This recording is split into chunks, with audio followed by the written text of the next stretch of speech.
Hello and welcome to this update winch controller video. Now first and foremost I'll point out it's not an update for the already in use legacy winch controller, but today it's just a showcase of the replacement. It's definitely been long overdue, but in essence this captures all of the features that was packed into this and a few extra there just to make it a little bit more appealing.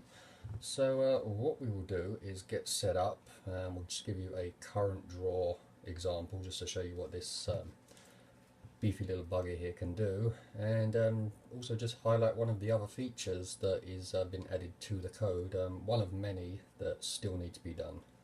Essentially this controller here, obviously it's a bit bigger. We've gone from a single H-bridge chip there to two individual half-bridge chips, so that allows us to pass a bit more current there. If we look at the board design themselves, we've gone to half of the original fiberglass substrate thickness from this board to this one, but this board uses 2 ounces of copper as opposed to the 1 ounce on this. So that allows us to only increase power trace sizes a little bit more, but at the same time get a lot more current out of it. So I'll try and see if I can get it to focus on the board there. It's probably not going to work too well.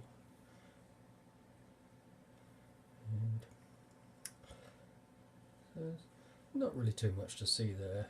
This is just the first prototype of this board design. I've gone up in chip size just to gain a few extra pins to allow a few specific features to come into play, and that is one of the things I'm going to show you again later on, just in comparison to a feature that is available on this controller but has been much improved on this one. So I'll just stop the video here for a moment. I'll get this controller set up for the current draw test and just give you a run through on that. Just to remind you, this little legacy controller here, this was always rated for a 2 amp maximum peak current load. So let's hopefully surprise you and show you what this one does. So we will see you again shortly.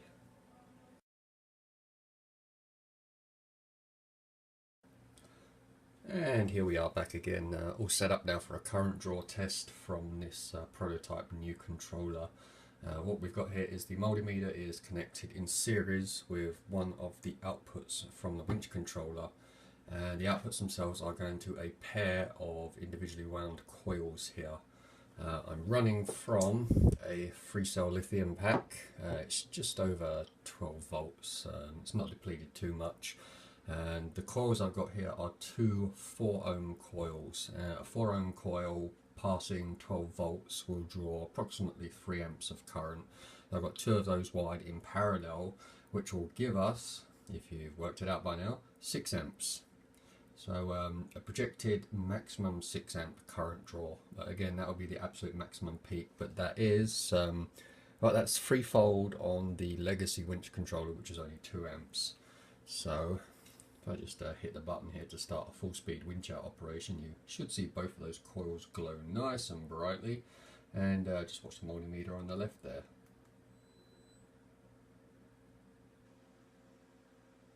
Well, maybe I need to charge the battery, but it was peaking just over 6 amps these last few times when I've been just messing around with this just to see. As you'd expect, 6 amps for a pair of MOSFETs, it does generate heat. 6 amp, I may downrate it to 5 for the maximum stall current. But for a MOSFET based winch controller, I do believe that's probably one of the highest current ratings you'll have out there. Never mind everything else that you take in regards to the auto detect, working with various channel types and button functions. And also one of the other functions that I will set up and show you next, and just run it in comparison to the legacy 2 amp controller, just to show you what I've done there with the difference. But just again, before we move on to that, and hopefully this current rating, that should definitely satisfy all of you modified servo winch users who are drawing excessive current running those beastly winches nearer to a stall condition. So again, I will stop the video here and get set up now for just a demo of one of the other features that's been added, and famous words, I'll catch you again soon.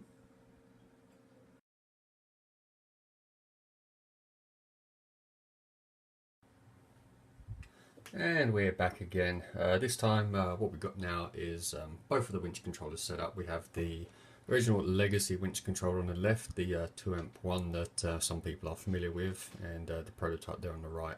They're both powered, they're both sitting there in their idle state. The purpose of this now is just to show you one of the key features that was part and parcel of this, always offered, that has been changed and updated to run on the new controller. And what we're doing now is we're dealing with variable speed. So got here a 12 volt motor and gearbox that came out of an old printer. It's pretty grunty, not as good as a servo winch, but almost on par. Now if I start running this in variable speed mode,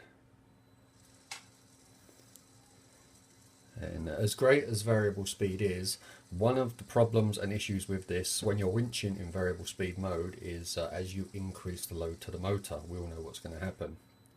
It's going to stall out.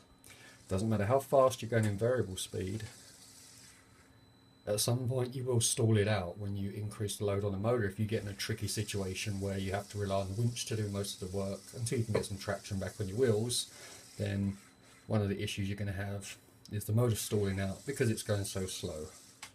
Now, there aren't very many controllers on the market that offer variable speed winching. The only options, to my knowledge at present, are my controller here and Al from Hey-OK. He also offers variable speed on his controllers.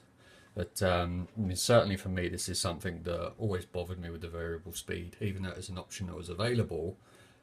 Depending on how you were working the winch and how slow it was going when you were running, then you would have that condition of it would stall whilst you're trying to get over your obstacle with the winch, and you would constantly have to adjust the speed up or down to get it to start winching in again, but to maintain the slow speed. So what we've done with that, I'll just jump this over to the new controller. One of the things that I was playing around with a long time ago, something that was always earmarked for the new controller, was just some back EMF sensing on the motor itself, just to try and get an idea of how fast it was going, and as you probably guessed from now, a crude PID loop, so to speak, to maintain the speed from the motor output there regardless of the load that applies to it.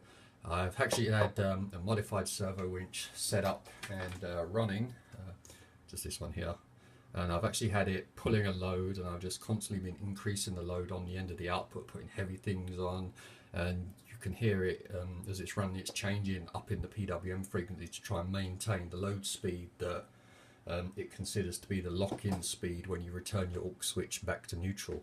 So what we'll do here is we're going to run it slow, and then I'm just going to try and stop it with my fingers like I did a minute ago with the legacy controller.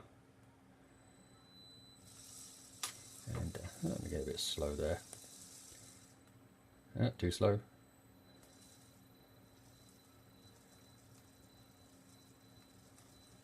Okay, so slow enough speed there, as you can see. It's not really going that fast. Now with the legacy controller, as soon as the load started increasing, see, it's actually hurt my fingers there. See how slow it's going. I don't even know if you'll be able to hear it enough, but as soon as I start slowing down, squeeze on it, it's fighting back and it's increasing the PWM there, chewing my fingers up on the gear teeth. But to try and maintain a load speed, so if you were to be winching in variable speed mode, then rather than just bog down and stall once you hit a point where you're really working it, it will try and fight back and adjust the PWM output to increase or decrease the speed to try and maintain a ballpark area of where you set it at when you initially set how slow or fast you wanted it with the button or the aux channel. So just another feature there that I've been wanting to add for a while, but I couldn't do it on the other chip because I ran out of inputs on it, so hence why I've gone up to a higher pin count, smaller package size. So again, I've just increased the speed, and you can hear there it fights back, it doesn't want to stop. Oh, it's quite painful on the fingers there, but so for the time being, that's currently it. Just a showcase of a new controller that is finally in existence. I've only got 2 prototypes actually made at present. One I just need to put the other wires on, Currently this one here that I'm toying with. But I do believe I have a list of many things to still add to it. Just try and refine the motor monitoring code a bit more. It's running pretty well. I just need to tweak it and adjust the timings for the measurement period, just to try and make sure that it's pretty snappy on response there. But yeah, for the time being, I think maybe a redesign of this prototype, try and get some of the size down there, and hopefully maybe even look at some different MOSFETs, maybe see if I can try and push it up to a maximum 7 amp current limit. But, just get you in there and have a look there. But, so yeah, at long last, here is the next winch controller from Awesome Source RC. And once this one's done, we'll see how it goes, settle on a final current limit revision, and then from there out, hopefully I can start working on maybe another 1 or 2 different ones that I have still sat in the pipeline. But yeah, for the time being, for those of you that find this stuff interesting and for some strange reason subscribe to my channel, hopefully that's something new there that piques your interest, and I'll get back to you as and when things progress and this gets more and more towards the point of hopefully being ready for selling. Thanks for taking the time to watch there, and hopefully that's something interesting there for you to think about.